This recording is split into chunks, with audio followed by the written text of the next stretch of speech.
Hello, minha gente! Bem-vindos a mais um vídeo aqui do canal, hoje com uma participação muito especial. Afinal de contas, o nosso tema de hoje é sobre decoração para pets. Quem tem pet sabe, a casa muda completamente, a rotina, a bagunça, mas isso não impede da gente ter uma casa bonita, ainda mais se a gente conseguir introduzir espaços para os nossos tão queridos pets dentro da decoração. Então hoje eu vou te trazer alguns itens que são fundamentais quando a gente fala sobre decoração para quem tem animal de estimação. O primeiro item é a escolha dos materiais. Uma das coisas mais importantes na hora da gente pensar na decoração é justamente essa escolha, porque afinal de contas a gente não pode escolher só pela estética, mas sim justamente por esse cuidado com os animais que a gente tem dentro de casa. E uma coisa mais importante do que isso é a gente conhecer o animal que a gente tem. Se tu já tem pet, tu já deve saber mais ou menos como que é o comportamento do teu pet. Tem alguns que são mais agitados, alguns são mais tranquilos. O meu, por exemplo, ele é super tranquilo, mas no início ele tinha um pouco de hábito de arranhar as coisas. Hoje em dia ele já não tem mais.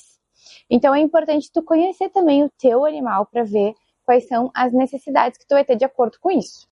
Primeiro, pensando no tecido para o sofá. Como eu falei, vai depender do comportamento do teu pet. Se ele é um pet que arranha mais, o ideal são tecidos com a trama mais fechada, que daí quando ele for arranhar não vai abrir o tecido. E nesse caso, as opções mais adequadas são tecido de suede, veludo, lona. Já se o problema maior é pelo, no caso aqui, o meu, agora que vocês viram ele tá tosado, mas ele é bem peludinho. Então, uma das coisas que a gente mais se incomoda aqui em casa é com o fato dele soltar pelos. Então, nesse caso, os tecidos mais adequados são couro sintético, sarja impermeabilizada, microfibra, tecidos impermeáveis em geral. Independente do tecido que tu escolher, o ideal é que tu mande impermeabilizar, para justamente ficar mais fácil essa limpeza.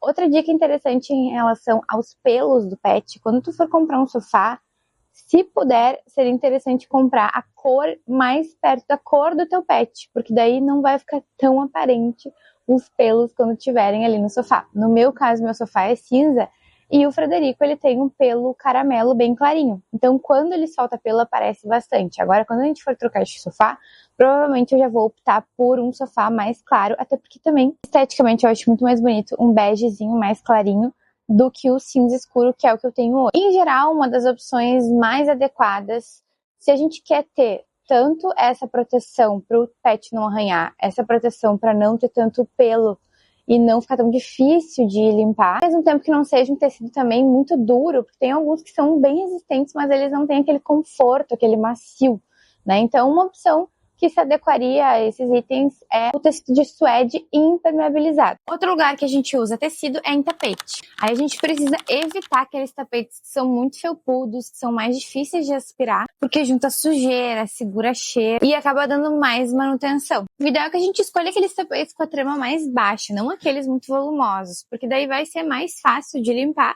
e não vai acumular tanta sujeira. Até para quem tem rinite também, é o ideal, né? Porque senão fica ali aquele monte de pó acumulado, qualquer mexidinha voa pó, e aí Deus nos acuda. Outro item que tem tecido, se for optar pela cortina de tecido, que aliás eu indico muito, porque deixa o espaço super aconchegante, mas quando a gente tem pet, a gente tem que cuidar, principalmente para quem tem gatos, que eles têm aquela mania de ficar escalando os tecidos, né? Inclusive, tem vários clientes que me relatam esse tipo de comportamento dos seus gatos. Então, quando a gente for escolher a cortina, tem que cuidar justamente para a trama dela não ser tão aberta, porque daí qualquer jeito que o gato subir nela vai arranhar e vai destruir toda a cortina. Linho misto, poliéster, telas solares são opções que a gente pode utilizar. Até um voal mais incorporado talvez ajude ao pet não ter tanta facilidade de subir. Evitar tecidos muito delicados. Um detalhe importante para falar sobre os tecidos: não existe nenhum tecido que seja 100% resistente e indestrutível. A gente tem que escolher ali de acordo com isso que eu falei, dependendo do comportamento do nosso pet, qual que se adequa melhor, que a gente possa ter aí uma durabilidade um pouquinho maior. E se o teu pet for muito maluco, aí de repente é o caso da gente pensar num adestramento, alguma coisa desse tipo, para que também não destrua toda a casa. Depois a gente tem a escolha do piso, que também faz muita diferença, tanto pela durabilidade do material, quanto pela manutenção e a limpeza do dia a dia. O ideal é procurar pisos mais resistentes a risco, fáceis de limpar, e que não sejam escorregadios. Pelo amor de Deus, vamos estar evitando o tal do piso polido, que esteticamente já não é muito interessante. Agora, para quem tem pet, de jeito nenhum. E também que não manchem com facilidade. Então, os pisos ideais nesse caso vai ser um porcelanato acetinado, que ele não é aquele tão escorregadio e nem aquele que tem brilho. O piso vinílico é bem interessante, porque o vinílico e o laminado são aqueles dois pisos que tem aquela temperatura mais quente, que não é aquele piso frio. Só que o laminado, ele é aquele piso que ele é um pouco mais oco, e aí quando tem pet dá aquele barulhinho de tec, tec, tec, tec, tec. Já o vinílico não, o vinílico ele é instalado diretamente no contrapiso e ele tem um isolamento acústico muito mais interessante do que o laminado. Então quando tu pisa nele dá aquela sensação de leveza, assim, não dá aquele barulho de oco. Então, se tu tem pet, entre esses dois, se a tua opção for ter um piso mais quente, eu indico o vinílico. Já se a opção é ter um piso mais frio, mais fácil de limpar, é o porcelanato acetinado. E o piso de madeira, dependendo da madeira, ela pode até ser bem resistente, mas ele é um pouco mais perigoso, dependendo do teu pet, de arranhar. Agora, até me lembrei de uma história que esses dias o Frederico, a gente foi levar ele para conhecer um terreno que o Lucas comprou para fazer o galpão novo dele. Enfim, essa é uma outra história que eu conto pra vocês. Pra quem não sabe, o Lucas é meu namorado e ele é marceneiro. Aí ele comprou um terreno pra construir um galpão novo. E aí a gente levou, eu fui lá conhecer e tive a brilhante ideia de levar o Frederico. Aí no que a gente estava lá, ele acabou se enfiando lá, não sei onde, no meio do mato. E aí ele chegou com um cheiro de carniça insuportável. Aí quando a gente chegou em casa, eu pensei assim, meu Deus, o que eu faço com esse cachorro? Eu deixei ele dentro do banheiro pra eu me organizar pra depois dar banho nele. Pra ele não sair subindo em cima do sofá, porque aqui em casa o Frederico é dono da casa, ele sobe no sofá, ele dorme com a gente na cama, então se eu deixasse ele solto, já imaginou, né? Aí eu deixei ele no banheiro e o marco e a porta do meu banheiro é de madeira. E aí ele ficou estressado e ele comeu toda a parte de baixo, assim, do marco do meu banheiro. Vou deixar fotos aqui do que ele aprontou. É difícil o Frederico aprontar. No caso, a gente deixou ele trancado, ele não tá acostumado, ele se estressou. E como a madeira ela não é tão resistente, ele acabou danificando. Imagina se tu tem um piso de madeira, também existe essa possibilidade. O porcelanato, nessa questão, ele é o mais resistente. Outro tipo de material que a gente tem que cuidar na escolha também são os materiais dos móveis da nossa casa. O ideal é que a gente consiga escolher materiais que tenham uma superfície mais fácil de limpar. E, se possível, que tenha cantos arredondados. Essa é uma dica aqui que eu tô dando pra vocês, que é o melhor dos mundos, mas eu sei que a marcenaria, quando a gente arredonda os cantos, ela aumenta significativamente o valor, não é todo mundo que pode arcar com isso, né? Mas, se possível, o ideal é ter cantos arredondados. Se não, aí também não dá pra ter tudo nessa vida. Depois a gente tem os revestimentos das paredes. Muitas vezes a gente esquece que a POB da parede também sofre dependendo de como for o nosso pet. Quando a gente fala de tinta, a gente tem 3 acabamentos, que é a acetinada, a semibrilho e a fosca. A fosca, ela é interessante se a tua parede tiver muitas imperfeições, só que o problema dela é que ela marca qualquer coisa. Então, para limpar, ela vai ser muito mais difícil.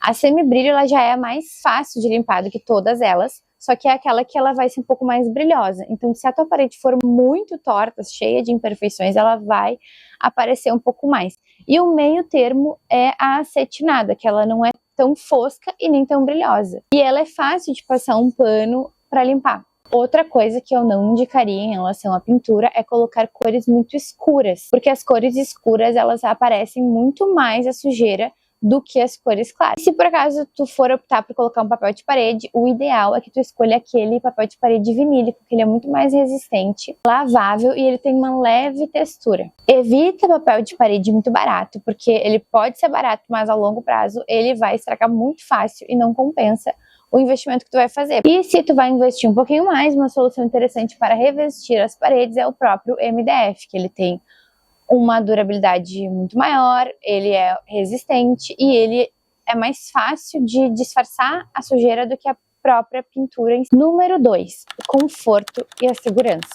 Então a primeira coisa é ter um cuidado com as plantas tóxicas. Estou aqui eu no meio de várias plantas, mas nenhuma dessas é tóxica. Porque o Frederico, ele fica aqui na rua e ele adora comer plantas. Inclusive, quando a gente pegou ele, que o Frederico, para quem não sabe, foi adotado na enchente, e aí nos primeiros dias que ele estava aqui, a primeira coisa que ele fez foi atacar um vaso de planta. O Lucas queria matar ele, mas eu não deixei. Porque no caso, quem cuida das plantas aqui em casa é o Lucas, né? Eu, se dependesse de mim, as pobres não estariam tão belas quanto estão hoje. Então anota aí algumas plantas que podem ser tóxicas. Comigo ninguém pode, lírio, espada de São Jorge e antúrio. Principalmente quem tem gato precisa cuidar, porque eles costumam mastigar as folhas. Depois a gente precisa ter o cuidado com as telas e janelas. No caso aqui, eu não tenho gato, então é tudo aberto. Porém, eu não deixo o Frederico aqui sozinho, porque teve um belo dia que eu vim aqui na rua logo no começo e ele estava simplesmente em cima desse peitoril. Sim, podem se chocar, porque eu quase morri do coração.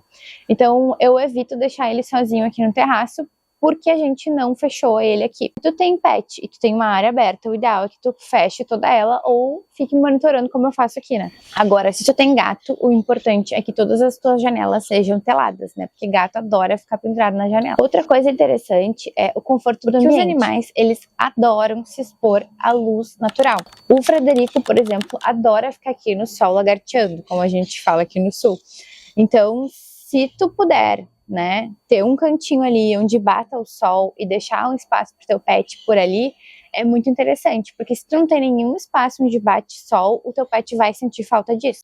Número 3, organização e limpeza visual. Para que a gente consiga manter a nossa casa organizada quando a gente tem pet, o interessante é que a gente pense em lugares estratégicos para guardar as coisinhas deles. E quando a gente vai pensar em fazer um projeto, reformar, é importante que a gente já pense nisso. Então, por exemplo, se tu tem um espaço maior, um espaço grande, é legal ter uma lavanderia, por exemplo, com um espaço para dar banho no pet. Isso é uma coisa que eu gostaria muito de ter. Aqui em casa a gente tem a lavanderia integrada na cozinha, que mal tem espaço, então não teria essa possibilidade. Mas quando a gente for se mudar para uma futura casa, eu pretendo muito ter esse espaço de dar banho no pet dentro da lavanderia e já aproveitar essa própria lavanderia para colocar outros itens do dia a dia do pet. Então, por exemplo, tu pode até deixar ali o espaço já do xixi, se tu não morar em casa, né, se for um apartamento. Tu pode deixar ali o espaço dos potinhos, da comida, já deixar um armário próprio para armazenar todas as coisas do teu pet. Mas se por acaso tu mora num apartamento pequeno como eu, pelo menos ter uma prateleira do armário que seja só para as coisinhas do cachorro já ajuda a organizar, para não ficar coisa espalhada pela casa. Quanto mais a gente conseguir planejar onde a gente vai guardar as coisas, mais organizada fica a nossa casa e mais fácil fica o dia a dia da nossa rotina. E o número 4, na minha opinião, o mais importante: deixar um espaço para o pet integrado com um espaço onde a gente vive. Teve uma vez que uma pessoa me disse que ela tinha deixado um quarto só para os gatos dela. Então ela fez tudo sob medida, pensado para que os gatos dela usassem. Fez um gatil cheio de escadinha, com espaço para eles andarem e tudo mais. E no fim das contas, esse espaço ficou totalmente inutilizado. Por quê? Porque o pet, ele quer ficar junto com os donos, né? Ele gosta de ficar ali junto, interagir junto. Então, deixar um espaço totalmente afastado pode não ser uma ideia muito inteligente nesse sentido. Isso se, claro, tu for mãe e pai de pet que gosta de ter o pet junto, né? Que é o meu caso aqui. Olha aí, ó, falando nele. Então, o legal é que a gente consiga deixar junto com a decoração já espaços próprios para eles. Porque, claro, a gente sabe que eles vão subir na cama, eles vão subir no sofá.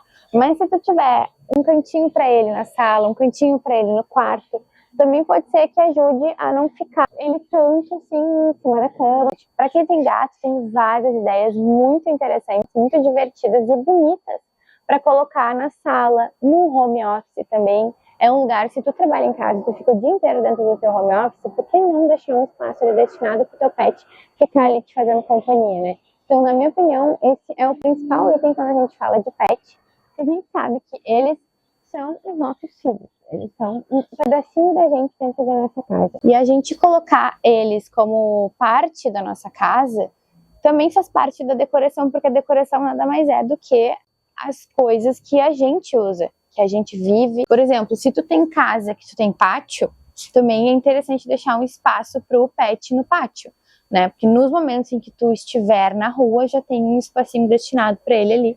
E aí a gente pode pirar na decoração, né? Porque daí se tu vai deixar um espacinho para ele, dá para te colocar uma foto dele, um retrato, um nomezinho dele colocado ali na decoração, já para agregar nessa decoração, trazendo a identidade do pet que tu tanto ama nessa decoração. No fim, ter pet em casa não é abrir mão da estética. Tem muitas ideias, como vocês viram aqui, que são muito legais pra gente integrar na decoração. E por hoje é isso, minha gente. Comenta aqui se tu chegou até aqui, qual é o nome do teu pet, se é cachorro, gato, periquito, papagaio. Aqui em casa a gente tem cachorro e uma calopsita. Eu não falei muito da calopsita, porque eu acho que assim eu vou deixar específico para um outro vídeo, que vai ser uma longa história. Então, espero que vocês tenham gostado. Não esquece de se inscrever aqui no canal para continuar acompanhando os conteúdos por aqui e curtir esse vídeo, se esse vídeo te ajudou de alguma forma. Beijo, Dark, e até o próximo.